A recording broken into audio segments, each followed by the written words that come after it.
एक छोटे से कस्बे की सबसे बड़ी अफसर आईएएस रीता देवी एक सुबह साधारण सलवार कमीज पहनकर बिना किसी आधिकारिक ठाट बाट के फल खरीदने बाजार पहुंची। उनके चेहरे पर सादगी की चमक थी और कदमों में दृढ़ता। लेकिन बाजार के किसी कोने में किसी ने भी कल्पना नहीं की थी कि यह साधारण सी दिखने वाली महिला इसी कस्बे की डीएम है। रीता सीधे एक फल वाले ठेले के पास ठहर गई। वहां एक करीब 35 साल की विधवा राधा अपनी टोकरी में आम और केले सजा रही थी। रीता मुस्कुराते हुए उससे फलों की कीमतें पूछने लगी। तभी एक नन्हा सा बच्चा दौड़ता हुआ आया और राधा से लिपटकर बोला, माँ मुझे स्कूल ले चलो ना, घड़ी देखो, क्लास शुरू हो गई होगी, सर जी डांट देंगे। राधा ने प्यार से उसके सिर पर हाथ फेरा और कहा, बेटा बस 2 मिनट रुक जा, मैं इन ग्राहक को फल दे दूं, फिर तुझे छोड़ आऊंगी। लेकिन लड़का जिद पर अड़ा रहा, नहीं माँ प्लीज अभी चलो, बहुत लेट हो गया है। ये नजारा देखकर रीता का हृदय गल गया। उन्होंने हल्के से हंसते हुए कहा, अरे बहन आप तो बच्चे को स्कूल छोड़ आइए, मैं यहाँ ठेला संभाल लेती हूँ। राधा थोड़ी झिझकी, लेकिन रीता की आंखों में छिपे विश्वास को देखकर राजी हो गई। बोली, ठीक है दीदी, मैं फटाफट आ जाऊंगी। फिर बेटे का हाथ थामे स्कूल की ओर चल पड़ी। इस दौरान रीता ठेले पर खड़ी चारों तरफ नजर दौड़ा रही थी। अचानक एक जीप ठेले के पास रुकी। उसमें सब इंस्पेक्टर विक्रम सिंह बैठे थे। उन्होंने झुंझलाते हुए पूछा, अरे तू कौन है भला? यहाँ तो राधा वाली रहती थी, वो कहाँ गायब? रीता कुछ जवाब देने ही वाली थी कि राधा लौट आई। विक्रम को देखते ही उसके चेहरे पर खौफ साफ छलक उठा। सिर झुकाकर बोली, साहब जी क्या चाहिए? जो लीजिए, सब आपका। विक्रम ने बिना सोचे समझे आदेश दिया, 2 किलो आम दे, 1 किलो केले भी, और हाँ थोड़ा सा पपीता भी पैक कर दे। राधा ने बिना एक शब्द कहे फल तोले और आगे बढ़ा दिए। विक्रम ने 1 रुपया भी नहीं दिया, जीप स्टार्ट की और उड़ा लिया। रीता ये सब देख स्तब्ध रह गई, चुपचाप ठेले पर बैठी। फिर धीरे से पूछा, बहन वो साहब ने पैसे क्यों नहीं दिए? तुमने क्यों नहीं कहा? राधा की आंखें नम हो गईं। कांपते स्वर में बोली, दीदी क्या कहूँ, वो सब इंस्पेक्टर साहब रोज आते हैं, फल मंगवा ले जाते हैं, अगर मुंह खोला तो चिल्लाते हैं, मुझसे पैसे लोगी? अभी तेरा ठेला जब्त करवा दूंगा। डर लगता है, अगर ठेला गया तो 2 वक्त की रोटी कौन देगा? बच्चे भूखे सोएंगे, इसलिए चुप रहती हूँ। यह सुन रीता का चेहरा पीला पड़ गया। अंदर से वे थरथरा उठी। सोचा, कानून के रखवाले ही कानून तोड़ रहे हैं। गंभीर लहजे में बोली, बहन अब ऐसा नहीं चलेगा, मैं तुम्हारे साथ हूँ, न्याय मेरा कर्तव्य है। मेरा नंबर नोट कर लो, कल जब ठेला लगाओगी तो मैं आऊंगी, तुम घर पर आराम करो, मैं संभाल लूंगी, देखूंगी वो पैसे देते हैं या नहीं, न दें तो कानून की सीख दूंगी। राधा की आंखों में आंसू थे, लेकिन पहली बार उम्मीद की ज्योति जली। अगली सुबह रीता एक ग्रामीण महिला के वेश में लौटी। सादी साड़ी, सिर पर घूंघट, ठेले पर फल सजाए खड़ी हो गईं। कुछ ही पलों में विक्रम की जीप फिर आधमकी। रुकते ही तीखी नजर से बोला, क्या चक्कर है? कल भी तू थी,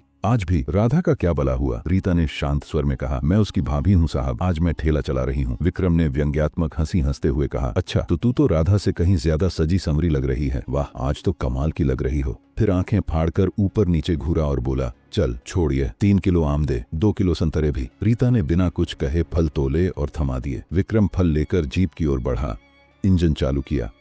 तभी रीता सख्त आवाज में बोली, रुकिए साहब, फलों का बिल तो बाकी है, पैसे दो वरना नहीं चलेगा। विक्रम भड़क उठा, कौन सा बिल? मैं तो रोज फ्री में लेता हूँ राधा से, तू ज्यादा होशियारी मत दिखा वरना। रीता डटी रही, साहब राधा बहन जैसा हमसे भी फ्री नहीं मिलेगा, हमें फल खरीदने पड़ते हैं, मेहनत से बेचते हैं, अगर एक दिन न बिके तो घर का चूल्हा ठंडा।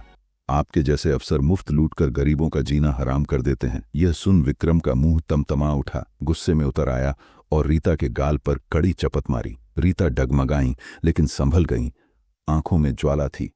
कांपते स्वर में बोली, साहब एक औरत पर हाथ उठाना बड़ी भूल की, इसके परिणाम भुगतेंगे। विक्रम चीखा, तू मुझे धमकी देगी? अभी तेरी हिम्मत तो देखता हूं। फिर रीता के हाथ पकड़कर लटका लिया।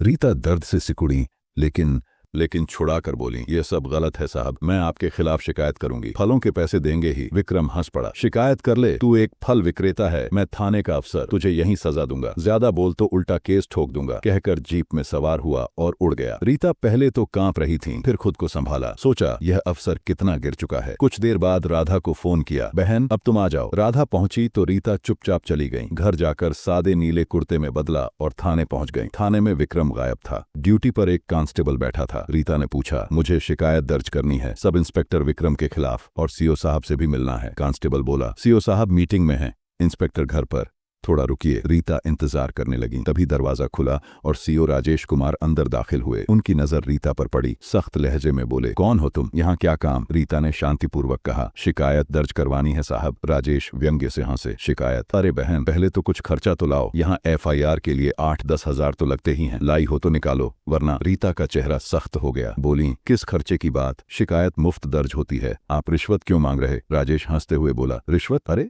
सब अपनी मर्जी से देते हैं, ना दें तो एफआईआर मत बनती। अब बोलो। रीता ने सांस ली। ठीक है, लो 8,000, अब लिखो। पैसे लेकर राजेश ने पूछा, किसके खिलाफ? रीता बोली, विक्रम के खिलाफ। वो रोज एक फल बेचने वाली विधवा से मुफ्त फल ले जाते हैं। मैंने विरोध किया तो हाथ उठाया, सख्त कार्रवाई चाहती हूँ। राजेश का चेहरा लटक गया, घबराते हुए बोला, विक्रम तो हमारा सीनियर है, वैसे मुफ्त लेना क्या बुरा, हम अफसर है ना। रीता सब समझ गई, सिस्टम जड़ से सड़ चुका है। बिना बोले थाने से बाहर निकल गई, लेकिन आंखों में न्याय की ज्वाला धधक रही थी। अगले दिन रीता यूनिफॉर्म में गाड़ी से थाने पहुंची। पीछे गार्ड्स, थाने का स्टाफ उन्हें देख दहल गया। अंदर विक्रम और राजेश थे। दोनों के चेहरे सफेद पड़ गए जब उन्होंने वही महिला को पहचाना। घबराकर बोले, आप कौन? ये वर्दी? रीता की आंखों में अफसर की गरिमा चमक रही थी। कड़क स्वर में बोली, वर्दी दिखाई नहीं दे रही? मैं इस कस्बे की डीएम रीता हूँ। अब मुझे सब पता। थाने में गरीबों से लूट, रिश्वतखोरी, अत्याचार। दोनों के घुटने कांपने लगे। राजेश बोला, मैडम गलतफहमी। रीता ने आईडी निकाली। देख लो। आईडी देख। दोनों जमीन पर गिर पड़े, हाथ जोड़कर बोले, माफ करना मैडम, पता न था आप डीएम हैं, कभी नहीं होगा ऐसा। रीता नरम नहीं हुई, बोली, तुम दोनों सस्पेंड हो, कानून हिसाब लेगा। यहाँ गरीबों का शोषण बंद। स्टाफ को आदेश दिया, इनकी जांच शुरू करो। थाना सन्नाटे में डूब गया। फिर विक्रम और राजेश पैर पकड़ लिए, आंसू भरी आंखों से बोले, मैडम एक मौका दीजिए, हम बदल जाएंगे। आज से कोई रिश्वत नहीं, कोई उत्पीड़न नहीं, हर फरियादी का सम्मान करेंगे। रीता चुप रही, फिर बोली, ठीक है, माफ किया, लेकिन आखिरी चांस। अगली बार कोई शिकायत आई तो जेल की सजा, कोई रहम नहीं। दोनों सिर झुकाए वादा किया। रीता थाने से निकलते हुए बोली, पुलिस की वर्दी डराने की नहीं, भरोसा जगाने की है। इसकी असली शान तब है जब अफसर इंसानियत निभाए। डीएम के जाने के बाद थाना बदल गया। रिश्वत खत्म, शिकायतें सुनी जाती, पुलिस मददगार बनी। राधा अपना ठेला अब बेफिक्र होकर लगाती। अगर यह कहानी छू गई तो इसे शेयर जरूर करें। सच्चाई की आवाज को फैलाने के लिए हौसला बढ़ाए। ऐसी रियल स्टोरी के लिए चैनल को सब्सक्राइब जरूर करें। धन्यवाद।